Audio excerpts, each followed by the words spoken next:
Hello and welcome back to another episode of the Statues Podcast. I'm your host, Denang. And I'm your co-host, Crystal. For today's episode, we don't have a clip, but I do have a subject for today's episode. Yesterday, I was watching something. I was watching another podcast. It was with, it was the Fun with Dumb podcast. Oh, okay, yeah, I know what you're talking about. And yesterday's episode, they had Justin Chan. He just released a new movie that he directed. Great movie from what I've seen on the trailers. It's a movie that I really want to see. But one thing that he brought up that I think would be a great podcast topic was staying true to yourself. And this goes to, and this relates to your life, to your job, and I think just the principles of life in itself. Mm-hmm. Staying true to yourself and to who you are. When we talk about truth, I think this is something that a lot of people are going to suffer with. Yeah. When it comes down to truth and who we are as individuals, it takes a long time to get to that point of knowing when we are true to our own self. And for myself, I struggled with this a lot. I didn't figure out, even now I still struggle with that question of who am I? Mm-hmm. Who am I really? And it's one of those questions that when you get asked, it's almost like you're flustered. Yeah, I mean, I feel like no matter how old we are in life, even when we're like, like senior age of like 70, 80, even to 90, I don't think we'll ever have an answer, like a real answer, because we're constantly changing and we're like evolving and we're growing. So for me personally, I feel like if someone were to ask me that,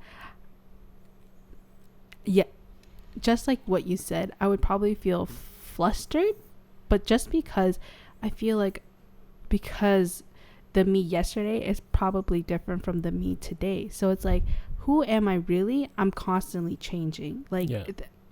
I don't think I'll ever be settled on just like one specific answer of who I really am because of that. So I want to ask you something, right? Mm-hmm. When it comes to staying true to you and your craft, to who you are as a person. Okay. Are you the truest version of you now compared to, let's say, even a year ago? and I mean this in your own personal life, but now reaching out into like what you're going to school for, like everything now. Mm-hmm. Are you the most truest version up to date?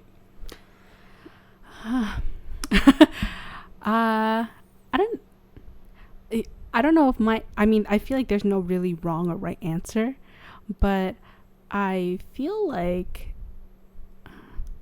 there are times where I am, because I've been like locked inside this box for like however long. So now that I'm outside of the box, I feel like I'm like trying different things. I'm seeing different things. I'm meeting new people.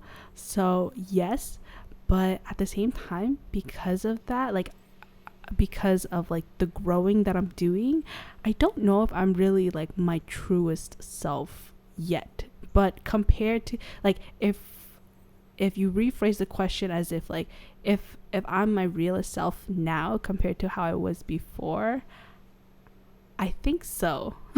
Like, I say I think because I don't really know. It's not something that like, it's not like a gift. I'm opening up the box and I'm like taking stuff out, like, because I know what's inside. Like, I don't really, like, I'm not physically like, like doing it. I'm just living. So I think so.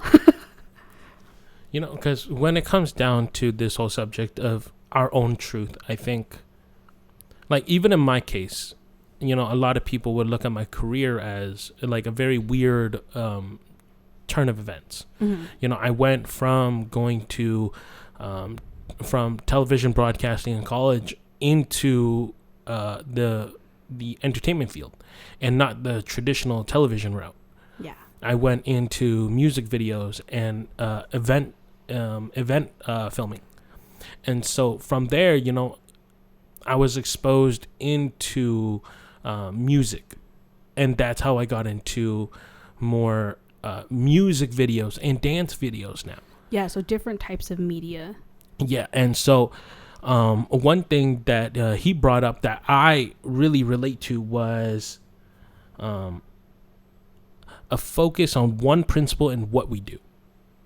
So, like, for me, entertainment has always been my thing. But amongst entertainment, the one principle that I truly care for the most is storytelling. Yeah. So this principle has been carried with me everywhere I've gone. Even, if we were to relate it back to like my other jobs outside of media, even McDonald's was a way for me to storytell. McDonald's was an experience for me. McDonald's was something that I used as a means to grow from where I was to where I am. Mm-hmm. And because of that, my storytelling got better. I was able to storytell now in a way that I had never been able to. But even now, I went from videography or like television broadcasting to music videos and dance videos. And because I was able to do that, my storytelling got better. Yeah. But now I wanted to be able to storytell in other means. So I got into audio production. Audio production allowed for me to not only tell my story, but be able to tell the story of those that didn't have a voice anymore. Mm-hmm. These artists that were young, these artists that had nowhere to go. And that was the best part, was now my principle had more meaning than what I started with. Yeah. And so I stayed true to who I was. I still stayed true to what I wanted to be able to storytell. And even now, with the progression and the evolution of my career up until this point, now it's just evolved to a bigger means of storytelling. Yeah. Now I'm writing a book. I'm writing a memoir. What better way to storytell than to write a memoir now? Mm-hmm. And, even if I were to take this back, when I got my record deal, I didn't really care to be a rapper. I cared more so to be able to tell my story. And that's what my record label liked about it, was that I might not have been the best rapper. I might not have been the best artist, but it was the stories that I was telling that the record label really liked. But even when I lost it, I was a little depressed that I lost my record deal, but it wasn't the only means for me to be able to storytell anymore. Mm-hmm. I still had other means. And so I still stayed true to who I was. But it's not like, it's not like you lost the record deal because you wanted to. You and your record label had two different visions that you mm-hmm. guys had. Like, they wanted you to still keep writing about because the music that they stumbled upon, like, I'm gonna compare it, okay? Is like the dark stuff. Yeah. It's like the sad part. What they wanted you to do was still continue to do that. What you wanted to do, you can talk about it, but you didn't always want to constantly concentrate on that sad time. So I feel like for me, it's not like you lost your record deal, just because like you were like, okay, fuck it, bye. No. And 100%, right? Because for me, it's like I said, I didn't really care for my record deal. What I cared more so was being able to tell a story. Mm-hmm. That's what me and music was in the beginning, was just me telling a story. It was me telling a story of an ignorant kid who went through hardship, or at least what he thought was hardship at that time. And so, I'm not going to disregard my feelings back then. Yeah. But my feelings allowed for me to do certain things that I wasn't able to do before. And, and I still stayed true to my principles. I had one principle within what I wanted to do. Yeah. And that was storytelling. You still had like an idea of what it is that you still wanted to do, or like the reason why you wanted to do it. No, because, something that I heard yesterday from the podcast from Justin Chon was everyone has a story. It's just how you tell that story. And I 100% agree. Everyone has a story. But now, if you tell the same breakup story that every kid has, it gets boring. Why would I want to listen? Mm-hmm. Listening to a breakup story gets boring. What's in it in the breakup? Yeah, What's it's in like it? you're constantly talking about the breakup, but not like what you learned from the breakup, or like what, like the key moments that led to that breakup. I feel like is very important. And I agree though, is that, like it's not even just about the breakup. It's like, divorce, or, like losing someone, or, going through your own failures, but also your own success, because along the success comes, the failures and all that too. Yeah. So I feel like, like you have to talk about it, and, it's not just about the surface. Yeah, 100%. Because, see, that's the thing. When it comes down to, when it comes down to what my principles are me being able to tell a story. Yeah. Now, that story, it's going to be told in different ways now. So at first, it was being told in a way where, it was through video. Yeah. But now I was telling other people's story, and I wanted to be able to tell more stories than just their stories. Mm-hmm. I had a story too. But with progression in my career and progression in my life, I was able to leverage where I was to be able to do what I wanted to do. And even now, I'm able to leverage how far I've come to stand on my own 2 feet. Yeah. No, I get exactly what you mean, because, before, I remember you like talking about how you like before in your first company, you depended on certain people to to help, but then eventually you learned that depending on people isn't, it's not that it's a bad thing. If you find the right people, they're definitely trustworthy, definitely dependable, but you learned it the hard way, and so you're like, oh, you know what, maybe it's just better that I learn to do this just by myself, just on my own. It's not a bad thing, it's not a bad thing. I feel like you can learn a lot from it, because if you don't know how to be like independent, you'll definitely learn from it. Mm-hmm. It's gonna be like a shitty way to do it, like to learn, because there's a lot of loss, there's a lot of pain, just a lot of emotion, but if you can get down to the root of it, I feel like you can learn so much. Oh yeah. And this is what I mean, is right. Everyone's got a story, but can you stay true to your story? Can you stay true to who you are, and be able to tell that story? Whether it be through, being a janitor, working at McDonald's, being a videographer, or what you're going through for school, being true to who you are. Yeah. Because, for a long time I took photography very seriously, and I loved it. But my pictures had a very distinguishing way of, it was like a very distinguishing way of knowing that they were my photos, because they were dark. But, and we talked about it earlier, it's called a creative signature. Ah, yes. And everyone has that creative signature. What's your creative signature? That creative signature comes when you can be true to yourself, be true to your artistry, be true to who you truly are. It's hard. Oh no, 100%. It's so hard. Like, and the reason why, like, for people who don't know, the reason why, he brought it up was because, I came back from class today. So I'm going back to school. I'm in interior decorating. And for my class, for one of my classes, we had to do a like signature style, and it's almost like a book. The name of the book is a book with no words.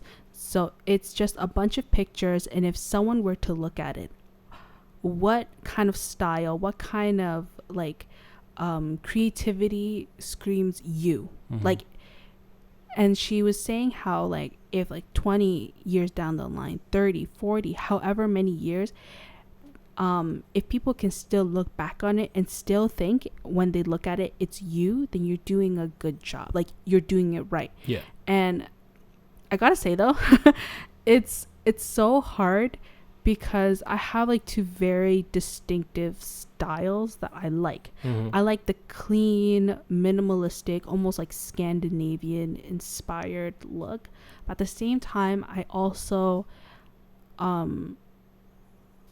go towards like the cottage core, like very like homey look. So it's like deep down I'm much so like my like aesthetic is the two of them, but at the same time like there's like creatively how can I bring those two together. Well, and like what screams me no matter how much I look at it. It's like it's so hard to like find yourself creatively because you have to be real and be raw, like that. It sounds weird when I say that, but it really is. You have to shed off all the layers of like how do I say this, like take off your shields, take off everything that you've put up, take down every single one of those walls, and who are you really. And it's like it's hard because at that point you have to be vulnerable, not to other people but to yourself. Exactly, like you have to acknowledge certain things and be like, okay, like I'm not perfect, or like, you know, like I'm kind of messy, or, you know, so and so. And it's really hard. When she talked about it, I was just like, oh, this is just gonna be a super simple assignment, like super easy. And then as I started thinking about it, and I'm like, ooh, I don't know. Like creatively, the reason why some people thrive and they flourish so well in this industry is because they're able to be real with not only themselves. Like some people really put their lives out there for the world, and you know, like, I'm a very private person, but I really commend them for being so real and so open about it that you know, like you're really allowing people to see who you are, even maybe not like, you know, like your personal stuff, but still showing that side of you that when people look at it, they're saying, oh, okay, it's them. And you know, like, because right now I'm in the middle of writing my memoir. It's the same thing of being vulnerable to be able to write everything, but still keeping my own privacy. And it's very hard to find that distinguishing line, because I do want to stay true to my story, and I do want to stay true to everything that I am. But everything that I am also comes with a lot of boundaries. And okay, so how far can I push those boundaries now? And it's the same thing with, you know, other people out there. Being able to truly find yourself is very experimental. But not losing yourself in the experiment. It's hard. It's really, really hard, because you really have to what's the word for it? Oh my gosh. I have a brain fart. Forget about it. But oh man, I totally lost it. I was like, I had a really good thing going on. No, but you know, when it comes down to truth, people are going to run into walls. You're going to run into these brick walls when you try and find the truth about who you really are. And these brick walls are going to act like they're going to be ghost. They're going to be that of who you used to be, and almost like haunt you at the same time. Yeah, it's almost like your past and your present coming together, and like even if you know what kind of direction your future is going to be like, you can never be definite, but it's your past and your present that really matters. And if you're, and like putting it all together, it's like, and it's like you said, it's very haunting. It's almost like skeletons in a closet. It is, because at that point you're bringing your past and your present to build a new future. But that future is built off everything that created you. But the future is also like very it's like the unknown. It's uncertain. Definitely, it's uncertain, but it's also, there's also some kind of certainty, because, and what I mean by that is we build our future based off our failures. Okay, so there's a certainty already, and that certainty is I've already fucked up. That is the certainty of you quitting. That is a certainty of you lying to yourself and telling yourself that you are this way or you're doing this for that reason. Because it'll get to a point where, let's say, for example, you start a music career and there are people that started for money. There are people that started for women. Great. You stay true to yourself, though. Don't lie to yourself, because once you lie to yourself, it becomes this game of catch up. Yeah. But, for me, I've always stayed true to that part of me where I've always wanted to be able to storytell, whether it be my story or whether it be other people's story. For many, many years here, I've dedicated most of my life up to this point to tell other people's story. That now I want to be able to tell my story.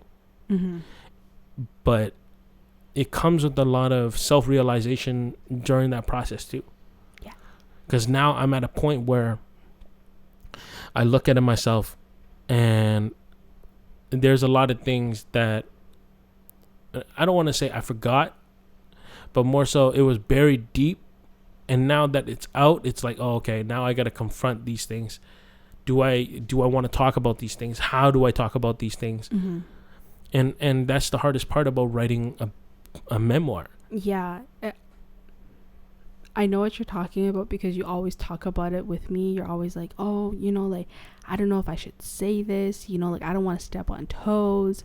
But it's more so like, I get it, like the people that you talk about or the people that are a part of that story, they're your friends or your families or, somebody that just have walked by in your life. Mm-hmm. I get it. But at the same time, it's like I told you, is that it's your truth and nobody can take away from, nobody can take away from that, it's your truth. It's not their truth. What they're going through, maybe they see things that's for them. What you're talking about, it's for you, to write about. No, 100%. Like I've kept that in mind too.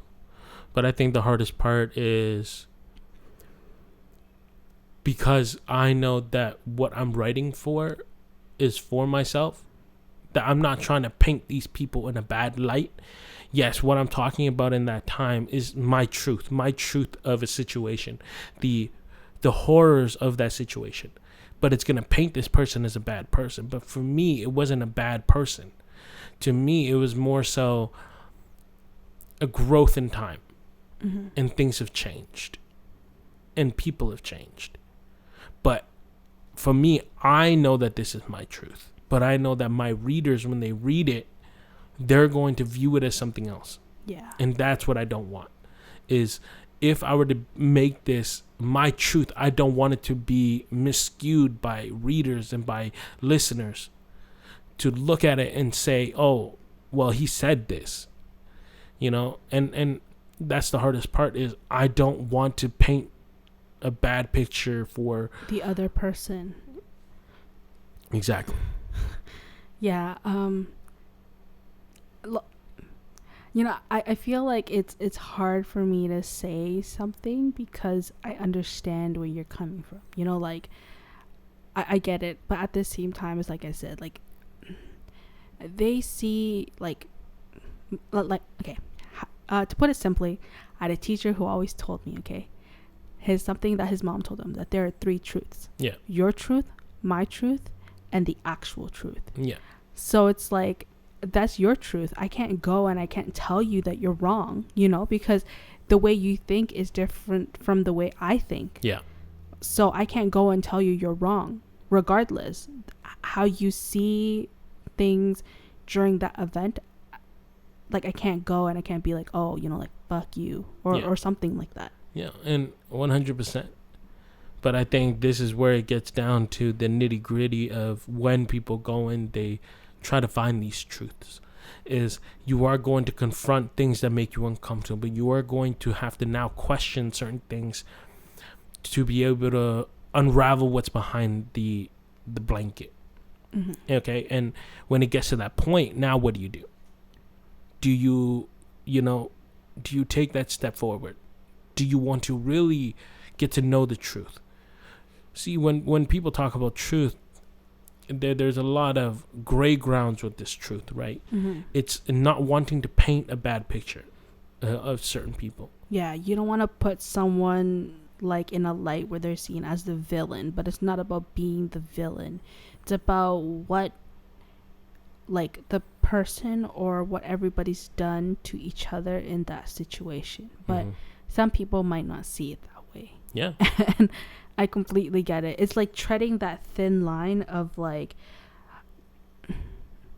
of making sure that your story is heard, making sure that your point gets across, but at the same time making sure that that line isn't, isn't being stepped over so that they don't misunderstand. That's like the fine line. Mm-hmm.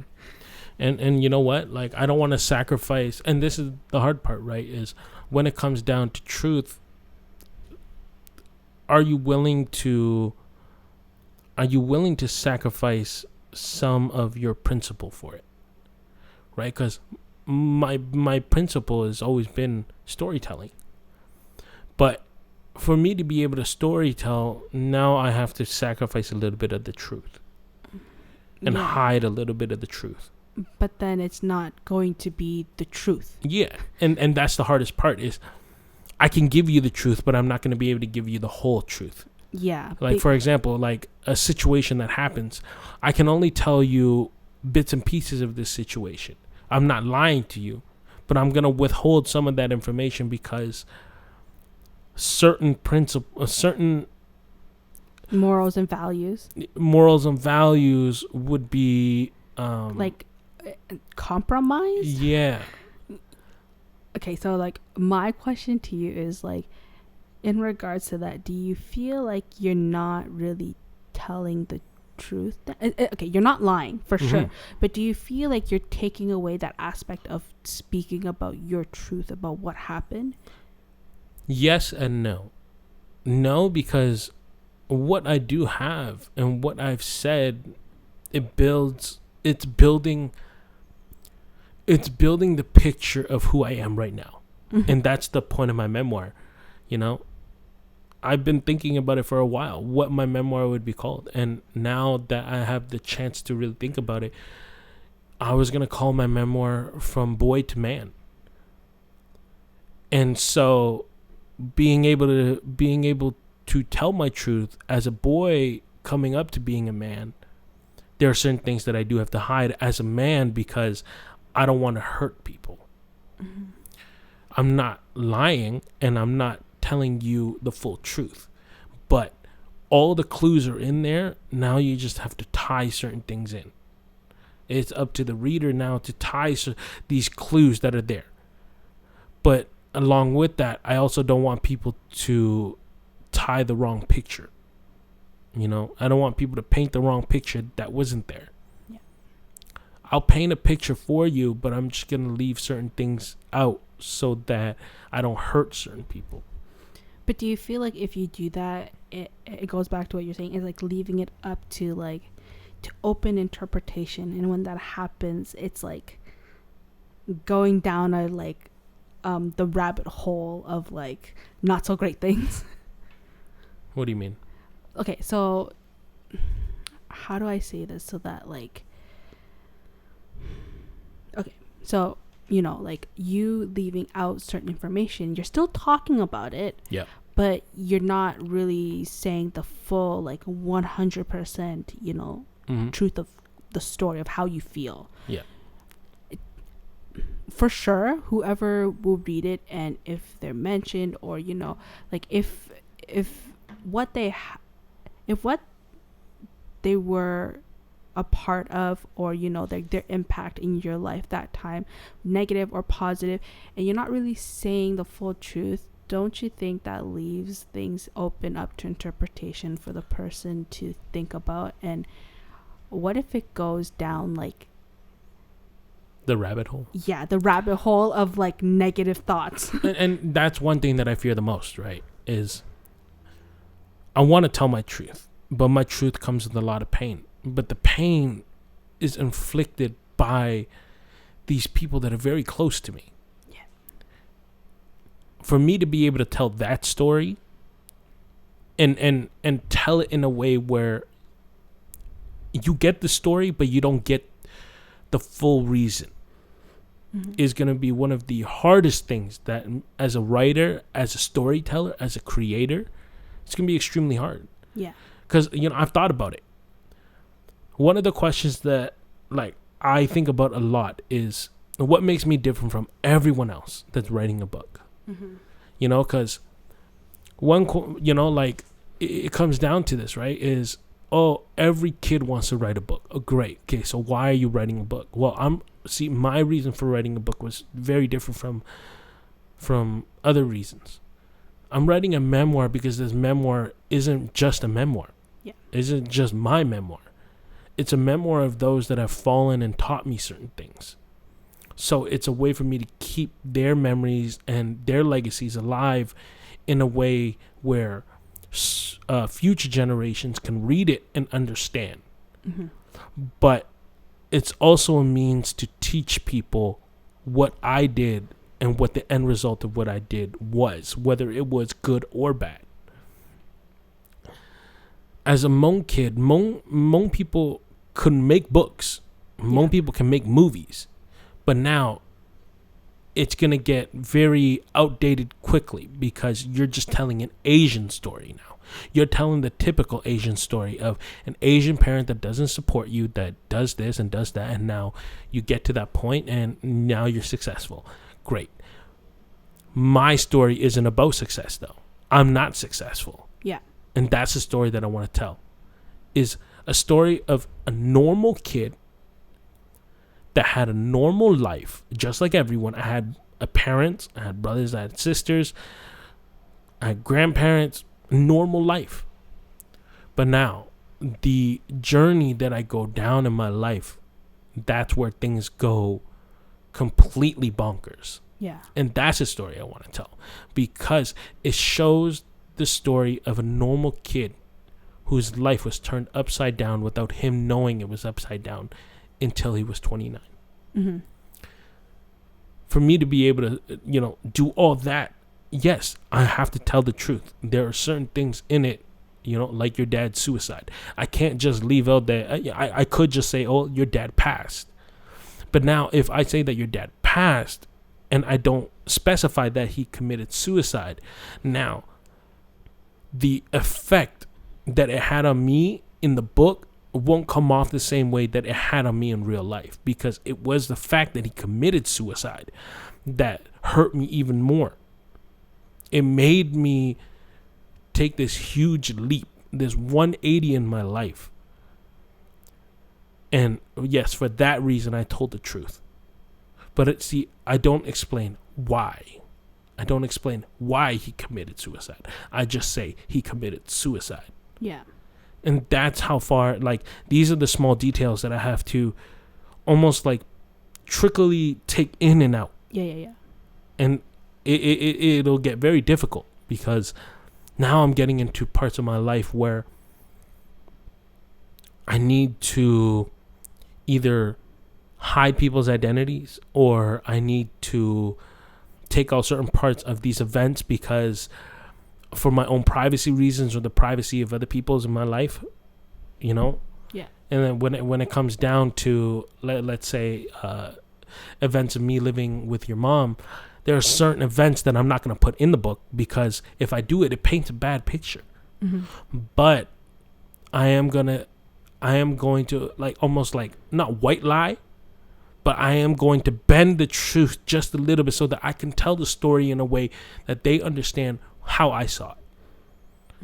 And that'll be the hardest part is I want to be able to bend it, but I don't want to bend it to the point where it becomes false. Yeah. And that's the hard part about being true to yourself, because this is the truest version of me that I have ever been. A version of me that is comfortable with who he is and everything that he's done in his life. All the fuck ups and the failures. I feel like that, like a huge contributing factor to like all of this is like, it might sound weird. I don't know if it's right, but for me, I feel like also, being able to have your own space that you're super comfortable in. Yeah. You know, like you've been living with your parents for so long, and then right after you moved into my mom's place with us when we were living there, and there was no privacy for sure. And then after you moved into a different place for a little bit that you rented out for a year, and then you know, no privacy there either. You had like three other roommates. One of them, you know, like constantly in and out. Yeah. So now that you're in like, how do I say this? Like a safe space. Yeah. Like this is your safe space. You're more comfortable. Like, you know what I mean? Yeah. I feel like that's like a huge factor into all of this. Yeah, I think so. I think because I've been so, I want to say caged, because to me it was like I was caged, right? I was caged in a room. I couldn't do anything. I couldn't really freely explore more about who I was. But now that I have my own place, I'm able to explore these feelings of hate, of happiness, of anger, of joy, you know, all frustration, all the emotions. But I'm able to now experience this more freely to a point where I'm comfortable with, okay, well, I'm like this. I'm angry because of this. Before, I couldn't be angry. It was almost like I couldn't be angry because the space wouldn't allow for me to be angry. I feel like also, you know, like it's like I said, huge factor, like your own safe space. Like no one's here to judge you for how you feel, because I feel like when you are feeling like some sort of like emotions that maybe other people don't agree with, you know, like sometimes when you feel a certain way about a situation, I might not agree with it, yeah, but like you're still in a space where I don't judge you because I know where you're coming from. Mm-hmm. You know, where like outside of these four walls, people might be like, oh, you know, like maybe what you're feeling is wrong. You know, like you shouldn't be feeling that way because of X, Y, Z. Yeah. Like, you know what I mean? Like no one, it's like I'm saying again, no one is here to judge you on how you're feeling, whatever the emotion is. No, and I 100% agree, because, you know, like, yes, when I moved out of your place and into my other place was great. There was nothing wrong with that other place. If anything, I think that place was a little better than my own home here. I feel like it was budget friendly and like bug friendly too. I feel like it was nice. I personally enjoyed it, but the only issue that I had was that, number one, I didn't have sunlight, and number two, I was isolated a lot because I lived out on my own. So my mindset was stuck in a very dark place. So it wouldn't allow for me to storytell anymore. When I started living with your mom and things started to get a little harder on me because of her expectations, that was the start of when my storytelling fell apart. I was no longer motivated happy, I was no longer happy. You were very caged, I will say that. Like that's just putting it lightly, because even the word caged, you know, like there's still a door, like, you know, like to go out of. Yeah. You know, it's like being put in a jail cell and then the key gets thrown out somewhere. Yeah. You know, like into a huge pile of keys. Now you got to look for it. Yeah. It feels like that.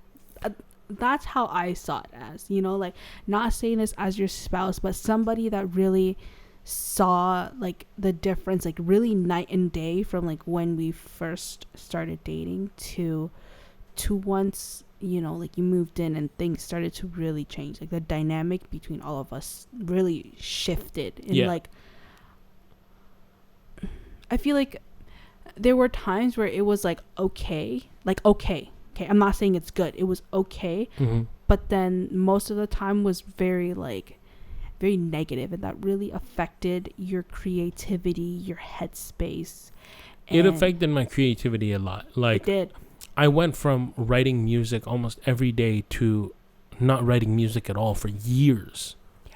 And even now, you know, as a musician, and I guarantee other musicians know this too, right? Is when you stop writing and you stop rapping, those skill sets start to disappear. Yeah, they do. Like, I feel like it's, I'm not saying this from like experience, but sort of like, Yeah.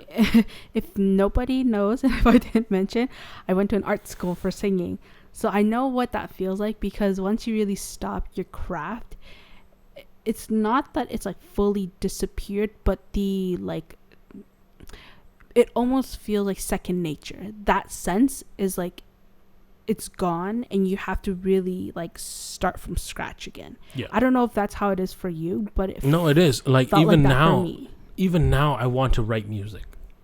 I try a lot with like, those TikTok duets. Yes. Like, there are some dope producers and there are some dope rappers. Ooh, and like the one you did with, I think it was a girl, right? Mm-hmm. Yeah. No, and that was good. Yeah, but the more I don't do it, the more I get less confident about the skill sets that I do have.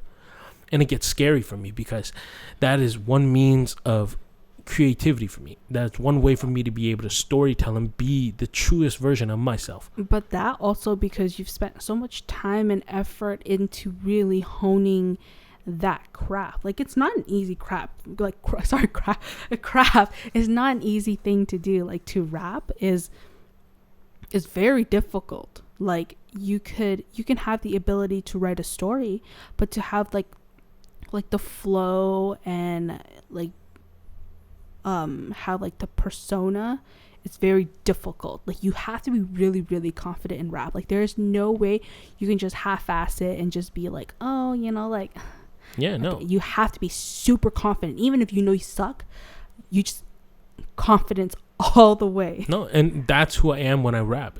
When I rap and when I write music, I become this very confident kid. Mm-hmm. I become so confident that nothing hurts me anymore. But the problem as of late, and it stemmed throughout the years of your mom picking at what I did, I lost the confidence. So that persona also just became another version of me that was depressed. So it was almost like double depression. The depression just stacked up on top of each other, because now I wasn't able to storytell with film and I wasn't able to storytell with music. And so that's why I started helping people storytell. Yeah. Because it was the only way that I could storytell now. And so, that's why with me, I create platforms, or I create like podcast and like even writing a book. I create these things because I need to be storytelling all the time. Yeah. If I don't storytell, I drive myself nuts, because I have these beautiful ways of being able to write and absorb people in. But if I don't do it, it's almost like I lecture myself and say, what are you doing wasting everything that you've done up to this point? It's a bitch. Yeah. I feel like for you, like for me, I'm just starting out. And so like for me right now, there's really, I mean, creatively, like they're helping us find our creativity, who we are as creators. But I haven't reached to where you are yet. I feel like when it does, it's a whole nother feeling that like you can't really like properly put into words, because it's kind of like love. Like, you know what I mean? Like you can talk about it, but when you feel it, it's completely different, and everybody's perception and feeling of love is different. It's almost like that. Like, yeah.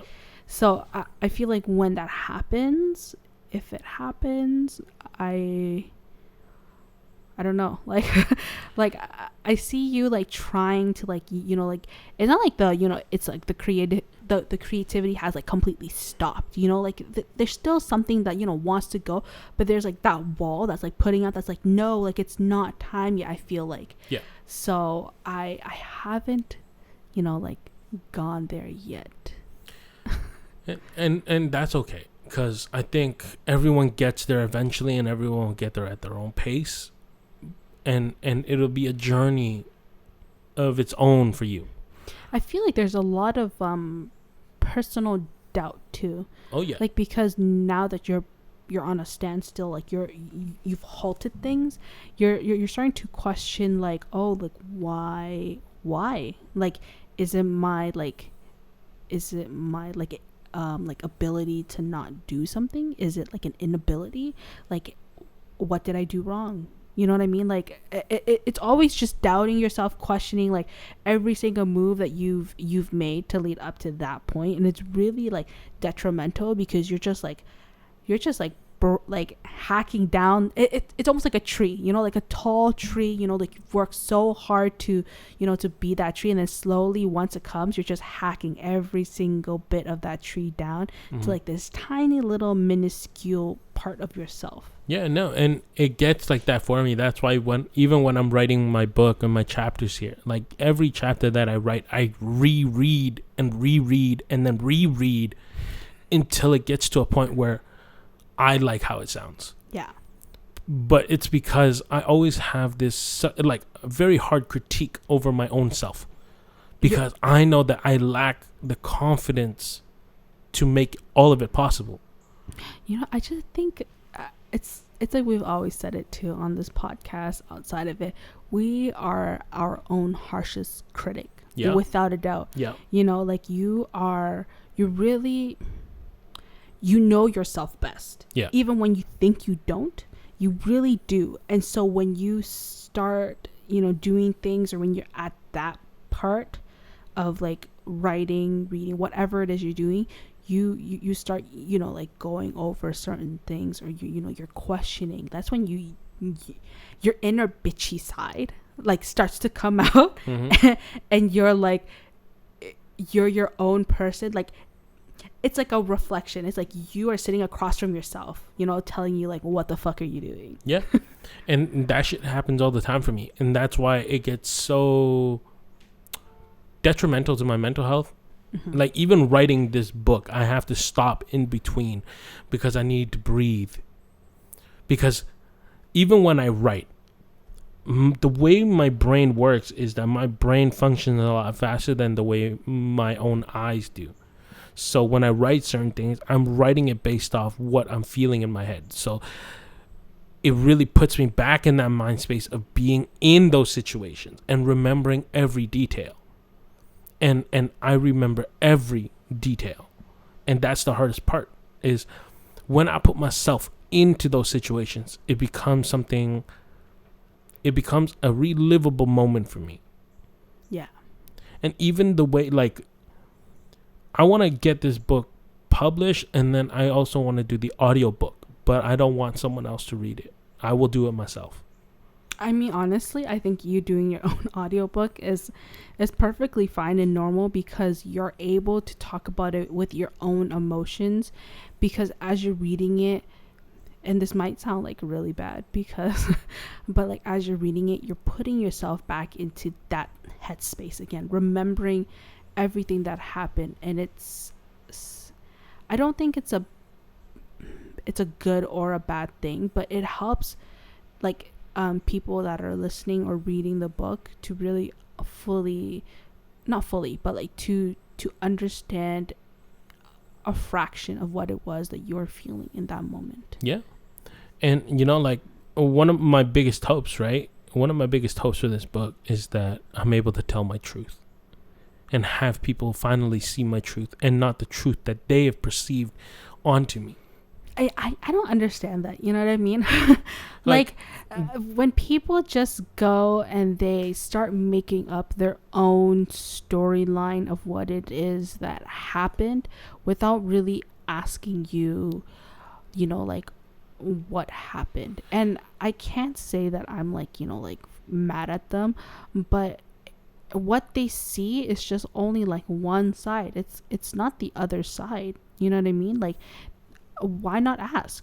Well, and that's the thing, right? Because one of the reasons why I wanted to write this book was because of a very pinnacle moment in my life, when your baby sister came into my life. When your baby sister came into my life, I stopped everything. I'm talking about all of my social media went dead quiet for years. It went dead quiet for a good, a year and a half, 2 years? Year and a half, I think. Almost, sort of, because she left maybe like 4 months. Wait, like, wait a second.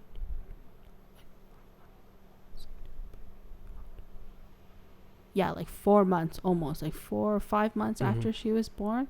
So it was kind of like you were so used to it, because pretty much like the minute she was born, you and I were dropping my sister off at school and then driving to go pick up diapers at Walmart, coming back.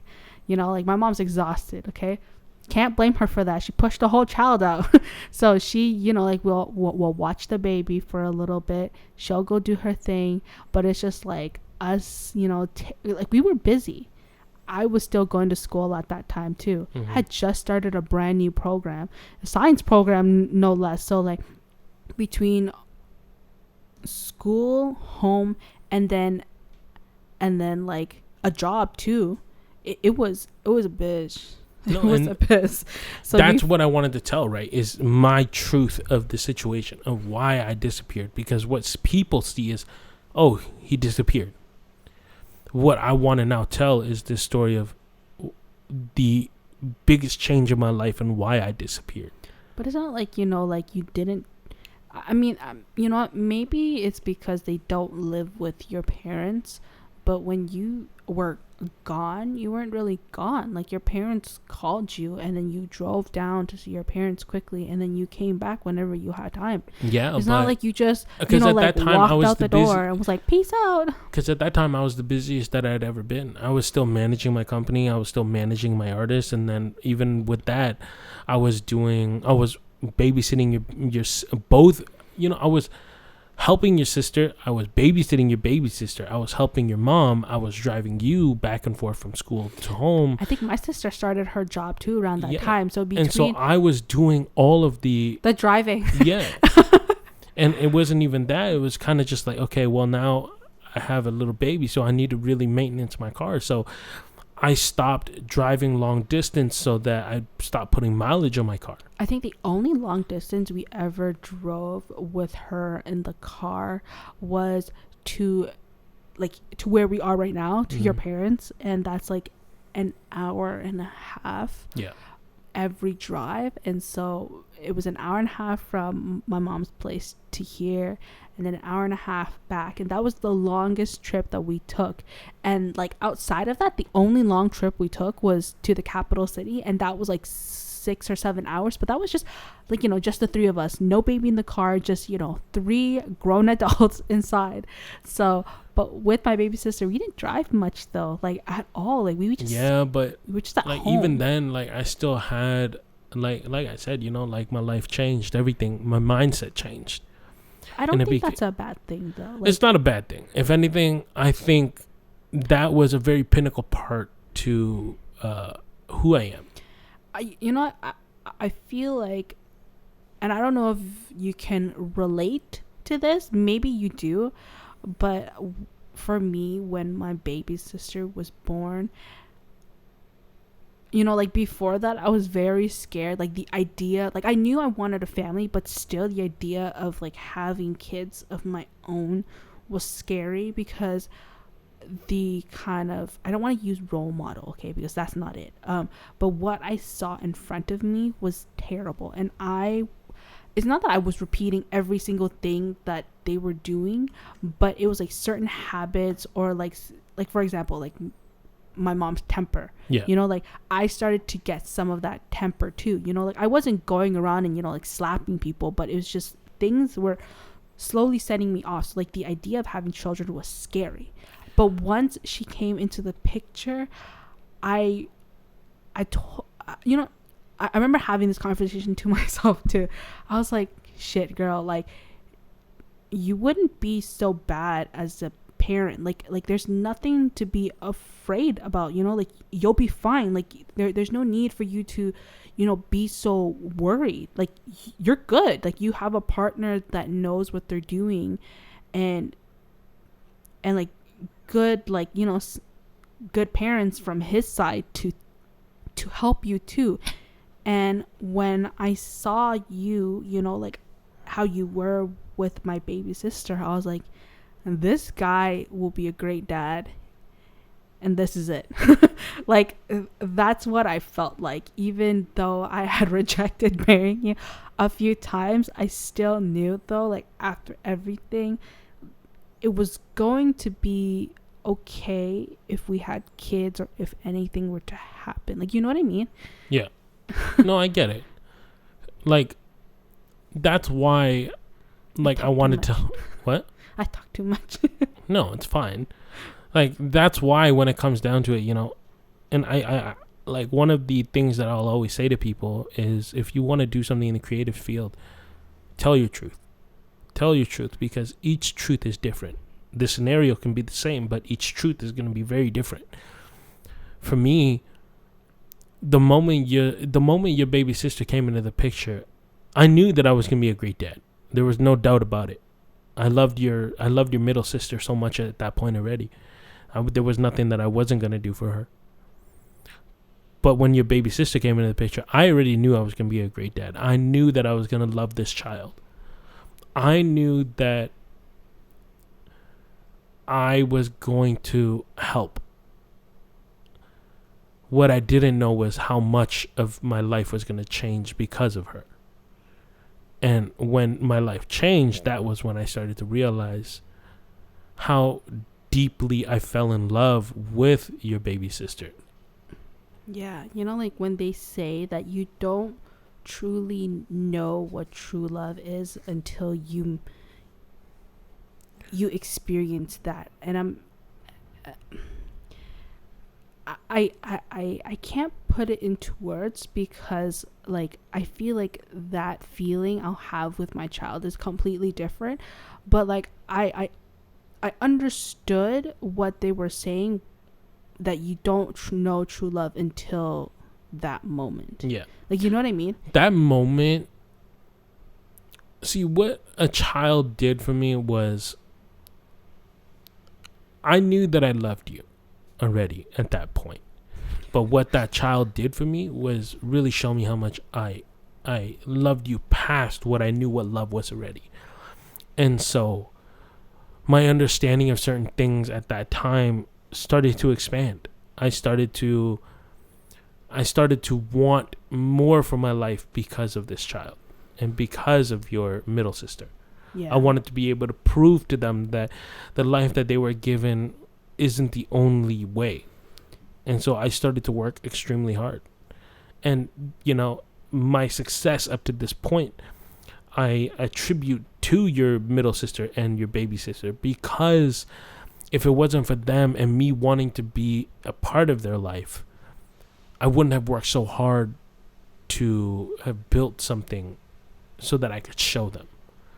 But even now, you know, like it's hard because situations have made it very difficult. Situations have made it very, very, very difficult for me. And so when I write this book is more of like a story for them. A story for them, but a story for me to say it's okay. Almost like to forgive yourself on like it's being almost so like hard. A letter to myself to say, remember what you did. Okay. Because that's the hardest part, right? Because here, actually, I'm going to grab something. Okay, boss.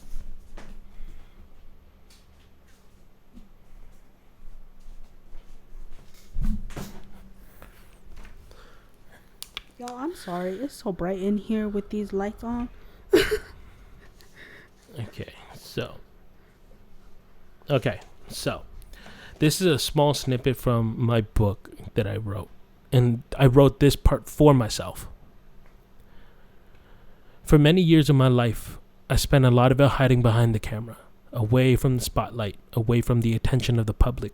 So to be writing a book about myself is a very contradicting and weird concept. Some would say it's out of the norm.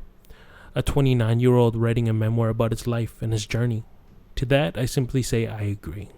But I write it not because I feel like I've succeeded in my life, but rather I have come to find meaning and purpose to write this memoir for those I truly love.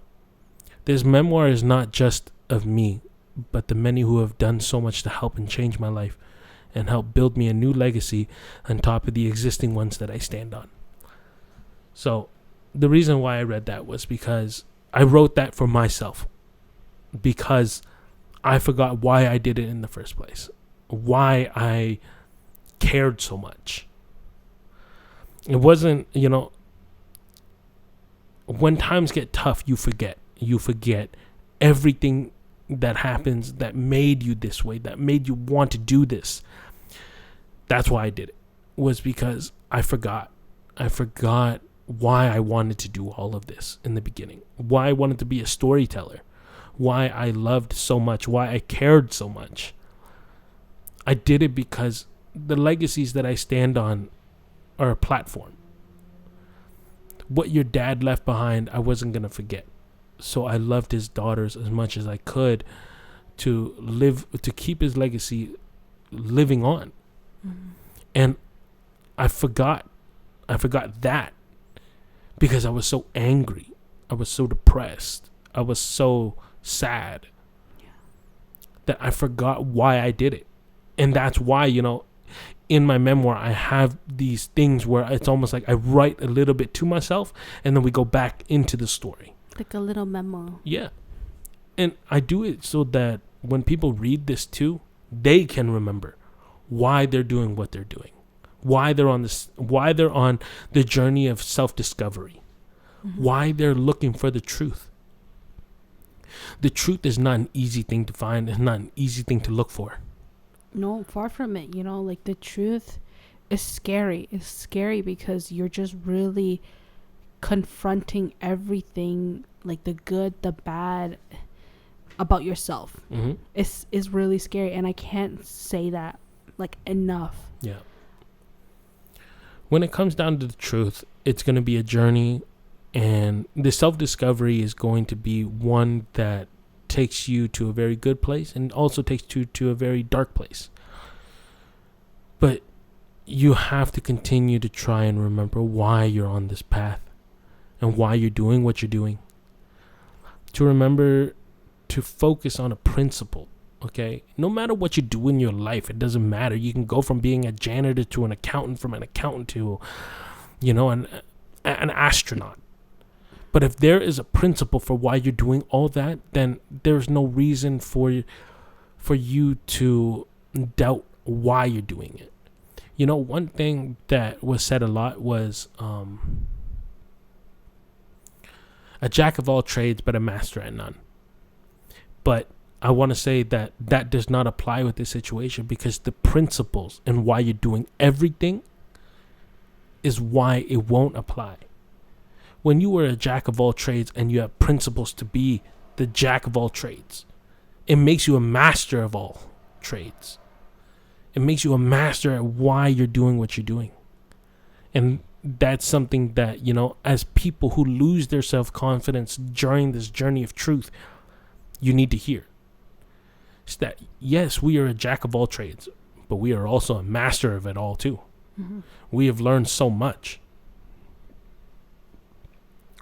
You can't discredit what you learned during your journey. And that's the hardest thing to remember.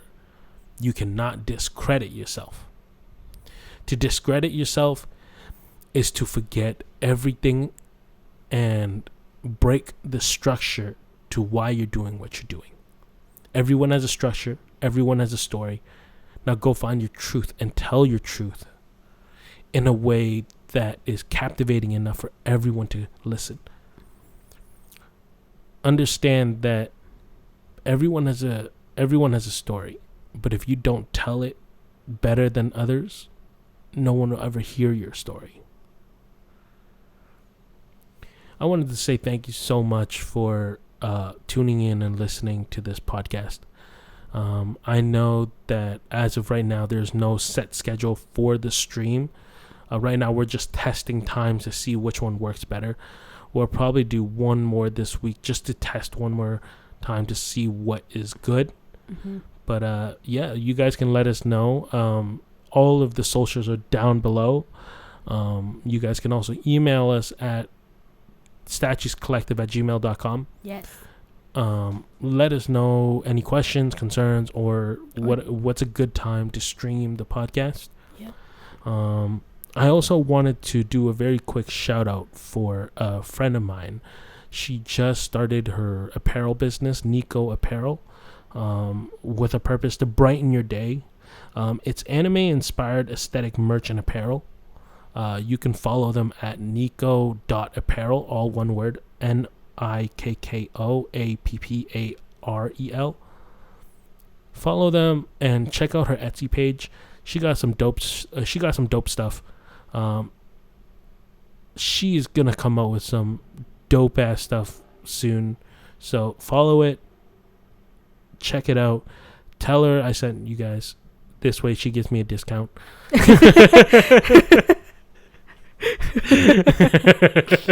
You're so bad. Hi Annie, can you give me a discount next time?